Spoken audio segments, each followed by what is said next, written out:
So I've got Simon Majumdar in the kitchen again. Thanks for being here, sir. Always a pleasure. Hello. I feel like I'm with royalty just by the sheer, by your accent alone. Because I have the same ears as Prince Charles, that's why. Exactly. So I've done drunken noodles, you know, we've got some other, like fried rice, but I wanted to bring some Indian influence. Well, for me, with India, one of the great things about India is street food. I love Indian street food. So what I thought I'd show you how to make, get you doing some work, is one of my favorite fried Indian street food snacks, which is called onion bhaji. Bhaji is what I would call it in the north of India, but other people further south might call it pakora. I've never made this, so show me how This is one of my favorites, and we're going to do a great dip to go with it, because it's important not just to have fried food, you've got to have something to dip it in. And for lack of a better term, we can call this a fritter.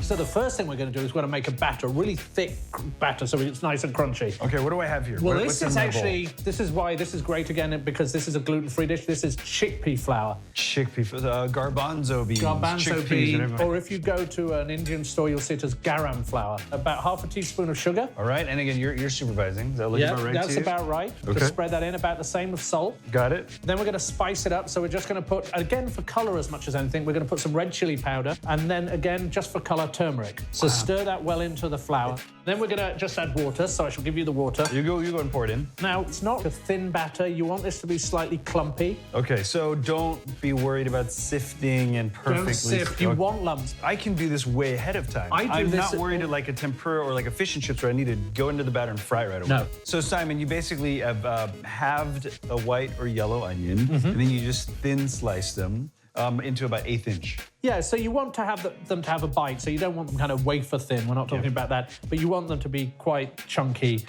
And they just swim in here? Show me how to do that. We're just going to pop them in there, and you're going to mix them in, and we'll just see how many we need to put in to get the right consistency. Wow. You want it to clump together a little bit. There you go. So that should be plenty. So we'll get rid of these. We've got plenty of that in. Beautiful.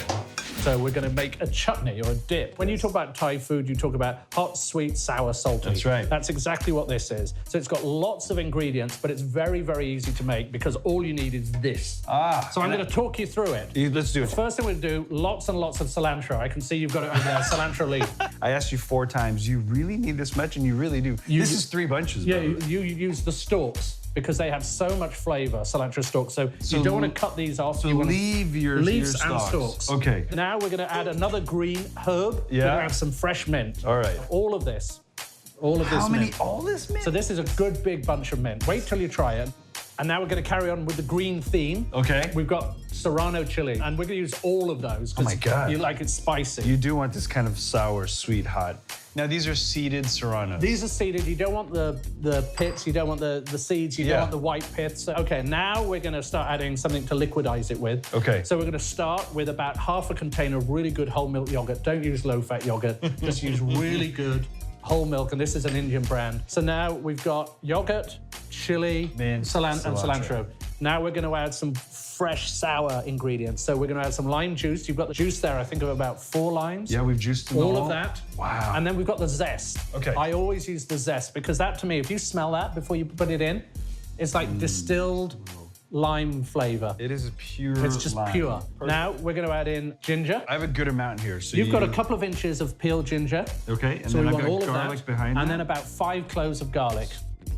So a bunch of ginger and 5 cloves of garlic. Pinch of salt, good pinch. Oh, good pinch. That's lid on. Got it. And you want to blend start it off slow. Got it. As it's to get it going, so we don't send it everywhere. There you go. Make sure. Now we're getting there. Now let's have a look inside. We'll have a look at the consistency. We've got a spoon here. Yep. And actually, we don't want any stalks. You want to make sure there's no stringy bits. That's exactly what we're looking for. So you're looking for smooth, totally smooth, incorporated. almost like a smoothie. And we're going to decant that, to use a fancy word. Okay, I've got a little bowl for you. Let's do that. So I'm going to do one of these things. And what I like to do is just chill that down a bit. Look at the color. Oh, my God. So I've got a Dutch oven going. I've got a good amount of oil. It's about 350, and we're using vegetable oil as always. Vegetable oil, right? Perfect. And now you set up your little frying station as well. So always get it all ready because when you're frying anything, it can be a little bit dangerous. All right. So just make sure you've got everything around. How do you check for oil temp? How I would check it is I would take one of my raw onions and I just hold it in. Can you see it fizzing away? Yeah. That means it's ready. And it's as simple as that because not everyone's going to have a thermometer on. No, we're good to go. And we're good. So we're going to start. Exactly. And this is what I do. I get my left hand, good clump of batter, into the oil. Just like that. Just, But look can you at see that. it float straight up to the surface? That's gorgeous. You could keep an eye on it for me. Pop them on here. Okay. And then you're going to sprinkle them with a bit of salt. So This is team Bhaji. This is Team Jeff and Simon. There you Bhaji go. action. That's right. We're like street vendors in Asia. We are. Yeah, but we're expensive. We're way more expensive. Yeah. Available for hire. Yeah, exactly. The key is, when you're deep frying anything, you don't put too many in at once because it lowers the temperature of the oil. Right. So I just do this in batches, 2 or 3 at a time. And this is very rustic, because this is street food. They'd be doing this, you'd go up to the street vendor in India and you'd order your bhaji and they'd fry it to order.